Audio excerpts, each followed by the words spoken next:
Hi everyone, welcome back to my YouTube channel. Friends, hope you all are doing well. यार, आप लोग channel को subscribe नहीं कर रहे हो.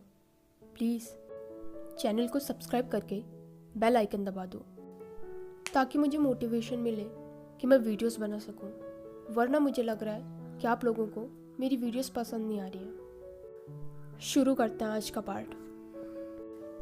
हमने देखा था कि विंग ने वांग जी को किस किया था. अभी वो सोच रहा था कि वांग जी के साथ एक ही बेड पर सोना सच में कितना स्टूपिड आइडिया था, लेकिन वो वांग जी को इस तरीके से कोल्ड फ्लोर पर भी नहीं सोने दे सकता था. वो सोच रहा था कि किसी तरीके से आज की रात गुजर जाए. कल वो वांग जी के लिए एक दूसरा बेड लगवा लेगा और बहुत सारी ट्रांसपेरेंट स्क्रीन उन दोनों के बीच लगा देगा. फिर सब कुछ ठीक हो जाएगा. विंग इन सब के बारे में ही सोचे जा रहा था. उसे बिल्कुल भी नींद नहीं आ रही थी. सुबह जब वांग जी उठा तो उसने देखा कि सब कुछ वैसा ही है जैसा रात को था. सिर्फ उसके पास उसका ब्लैंकेट नहीं था, क्योंकि विंग ने सारा ब्लैंकेट खुद के चारों ओर लपेट रखा था. वांग जी विंग को ही देख रहा था, जो कि खुद को एक कर्ल करके सो रखा था. यह देखकर वांग जी के चेहरे पर एक प्यारी सी स्माइल आ गई. वो सोच रहा था कि अभी तो स्प्रिंग ही है, क्या उसे इतना ठंडा लग रहा है. वांग जी ने चारों तरफ देखा, वहां पर कोई भी नहीं था, इसलिए वो भी बात लेने चला गया. जब विंग जागा तो उसने देखा कि वो बेड पर अकेला था और वांग जी उसके सामने ही स्टूल पर बैठकर कुछ रीड कर रहा था. वांग जी अच्छे से नहा धोकर वेल ड्रेस्ड हो गया था. विंग सोच रहा था कि दूसरी तरफ वो एक मैस बना हुआ है. उसे रात की अपनी किस याद आ रही थी. वो खुद को संभालते हुए उठकर बेड पर बैठ गया. तभी वांग जी ने बिना उसे देखे हुए कहा, गुड मॉर्निंग. इस पर विंग कहता है, तुम हमेशा की तरह जल्दी उठ गए. इस पर वांग जी हूं में जवाब देता है. विंग ने इस बार नाश्ता बेड में ही मंगवाया, क्योंकि वो नहीं चाहता था कि वांग जी एक बार उसे फिर से उठाकर ले जाए. विंग का पुअर हार्ट ये सब कुछ नहीं सह सकता था. वो वांग जी से कहता है, आज मैं असेंबली में जाऊंगा. वांग जी ने कुछ भी नहीं कहा. विंग समझ गया था कि वांग जी इस आइडिया से डिस्प्लीज्ड है.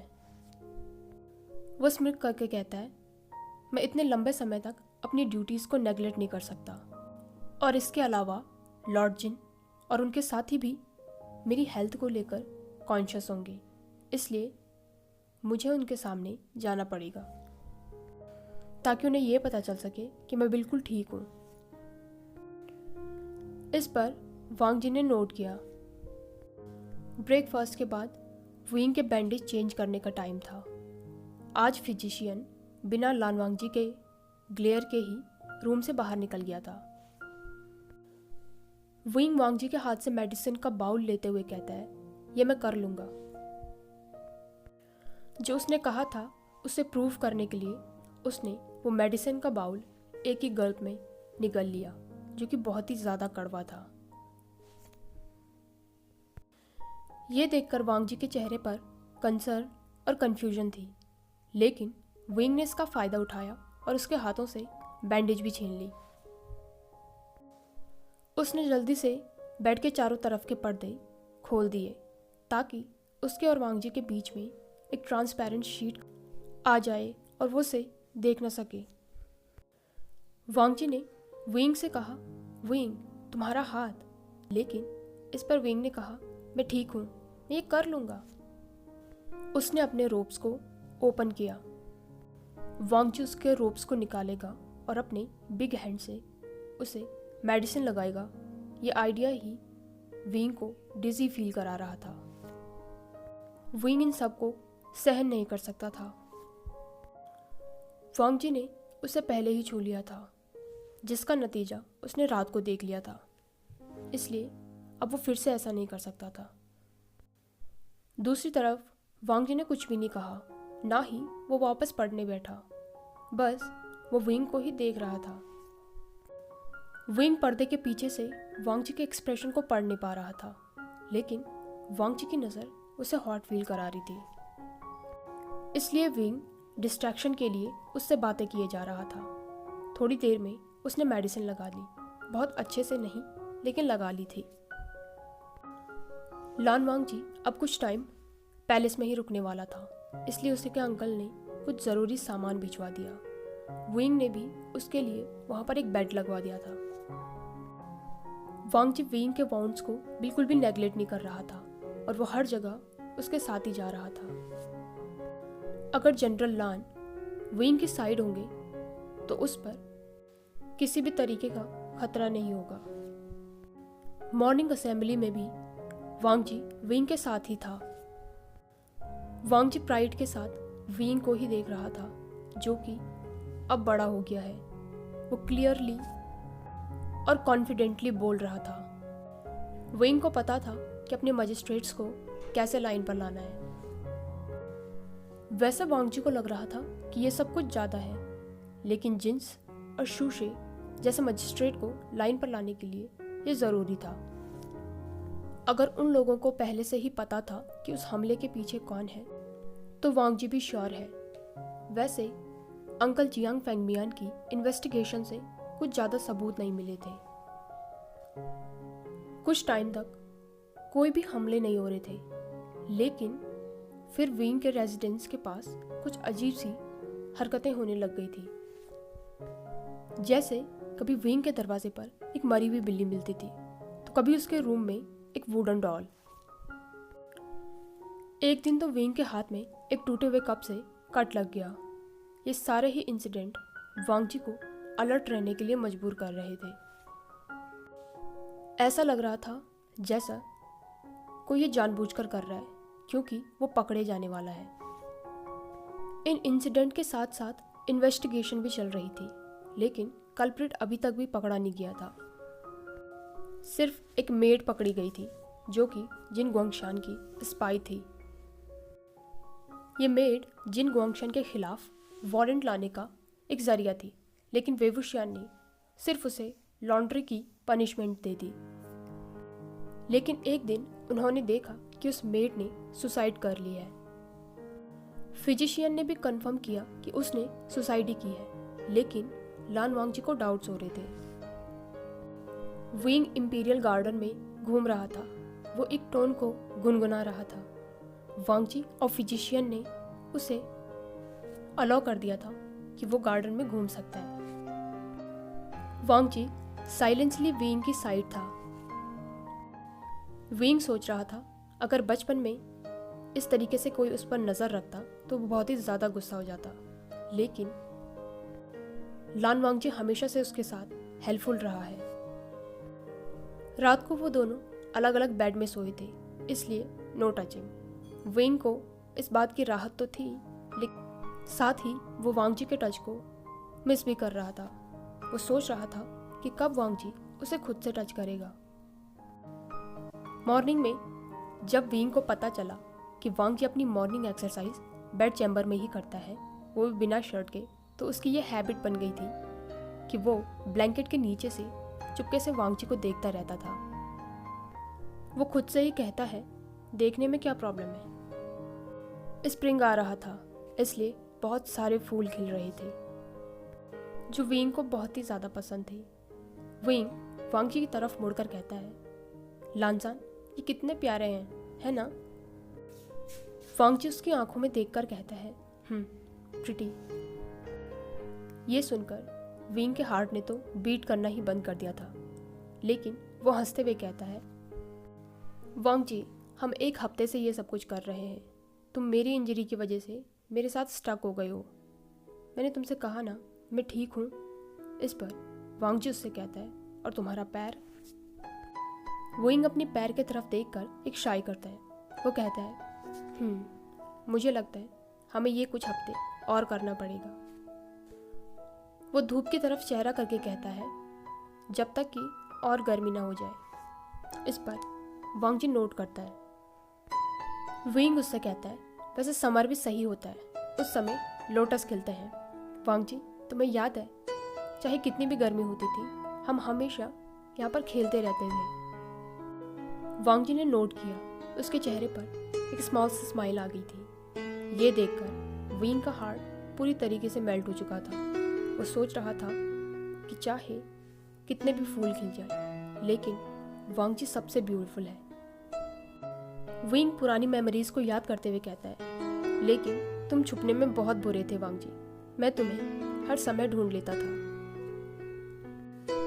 क्योंकि तुम गुलाब की झाड़ियों के पीछे से अपना सिर बाहर निकालते रहते थे। ये सुनकर वांग जी के ईयर्स पिंक हो गए थे। विंग तो उसे और भी टीज करना चाहता था, लेकिन तभी उन्होंने कुछ दूरी पर एक कुत्ते के भौंकने की आवाज़ सुनी। थोड़ी ही देर में झाड़ी के पीछे से एक कुत्ते ने जंप किया। विंग वांग जी का नाम लेते हुए उसकी चेस्ट में छुप गया। विंग ने वांग जी को पूरी तरीके से रैप कर लिया था। वांग जी की वार्मथ विंग को फील हो रही थी और साथ ही उसकी सैंडलवुड स्मेल भी। वांग जी ने भी अपना एक हाथ विंग के वेस्ट पर रखा और एक हाथ से उसकी वेस्ट को सहलाया। विंग अपने फेस को वांग जी के नेक में छुपाते हुए कहता है, लानजान, आई एम सॉरी, लेकिन प्लीज उसे भगाओ। मैं तुम्हें टच नहीं करूंगा, लेकिन उसे भगाओ यहाँ से। वांग जी ने एक सॉफ्ट सी वॉइस में उससे कहा, विंग, तुम्हें सॉरी फील करने की जरूरत नहीं है। वो कुत्ता बिना उनके सामने रुके भौंकते हुए दूसरी तरफ भाग गया।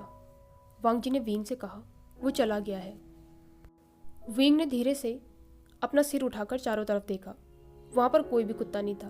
वो नर्वसली हंसते हुए वांग जी से नीचे उतरने की कोशिश कर रहा था, लेकिन वांग जी ने उसे टाइटली पकड़ लिया। विंग ने वांग जी से कहा, लानजान, अब तुम मुझे छोड़ सकते हो। इस पर वांग जी ने उससे कहा, नहीं। विंग का हार्ट जोर जोर से बीट कर रहा था। वो वांग जी से कहता है, लेकिन क्यों? तुमने तो कहा था कि मैं तुम्हें टच नहीं कर सकता, और मैं नहीं करता, लेकिन तुम तो जानते हो ना मैं डॉग्स के साथ कैसा हूँ। अभी मुझे माफ़ कर दो, आगे से मैं ऐसा कभी भी नहीं करूँगा। वांग जी ने फिर से उसे मना किया। विंग उसकी आर्म में स्ट्रगल कर रहा था, लेकिन वांग जी विंग से बहुत स्ट्रांग था। विंग फ्रस्ट्रेट होकर कहता है, लेकिन क्यों? इस पर वांग जी कहता है, विंग मुझे टच कर सकता है। यह सुनकर विंग ने मूव करना बंद किया। उन दोनों का चेहरा एक दूसरे के बहुत ही पास था और उनकी नोज आपस में टच हो रही थी। विंग की आंखों में कंफ्यूजन थी, इसलिए वांग जी ने उससे कहा, उस समय मेरा ऐसा कोई भी मतलब नहीं था। जब मैंने तुमसे कहा था कि मुझे टच मत करो, उस समय मेरा ऐसा कोई मतलब नहीं था। इस पर विंग उससे कहता है, ओह। उसकी आंखें सी की तरह डीप लग रही थी, जिसमें शायद विंग डूब ही जाएगा। पूरे एक डिकेड से ज़्यादा विंग यही सोचता रहा कि वांग जी उसके टच को पसंद नहीं करता है, लेकिन जब वांग जी उससे ये कह रहा है तो उसे कुछ अलग ही लग रहा है।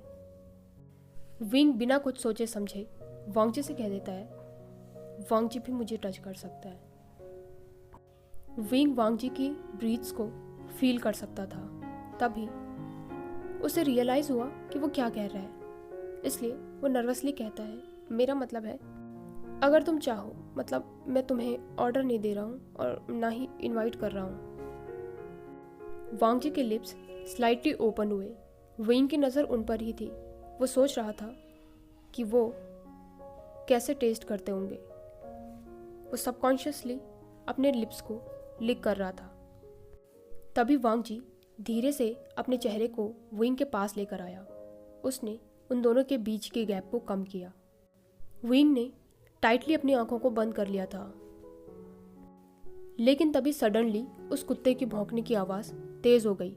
ये सुनकर विंग वांग जी के पीछे छुप गया। इस बार डर के अलावा भी उसके दिमाग में कुछ और चल रहा था। तभी वांग जी ने उससे कहा, विंग, मुझे लगता है उसे कुछ मिल गया है। इस पर विंग कंफ्यूजन में वांग जी की तरफ देखता है। वांग जी ने विंग से कहा, तुम रुको, मैं देख कर आता हूँ। इस पर विंग ने उसका हाथ पकड़ते हुए कहा, नहीं रुको, मैं भी तुम्हारे साथ आ रहा हूँ। विंग और वांग जी डॉग की डायरेक्शन में जा रहे थे। वांगजी आगे था और विंग उसके पीछे उसके रोप्स को टाइटली पकड़ते हुए चल रहा था। उस डॉग ने गार्डन में जमीन का एक हिस्सा खोद लिया था। जहां पर उस डॉग ने खोदा था वहां से किसी का एक पैर दिख रहा था। हाय एवरीवन, तो कैसा लगा आपको आज का पार्ट? अगर आपको आज की वीडियो पसंद आई हो तो इसे लाइक, कमेंट, शेयर और चैनल को पक्का से सब्सक्राइब कर देना। Thank you.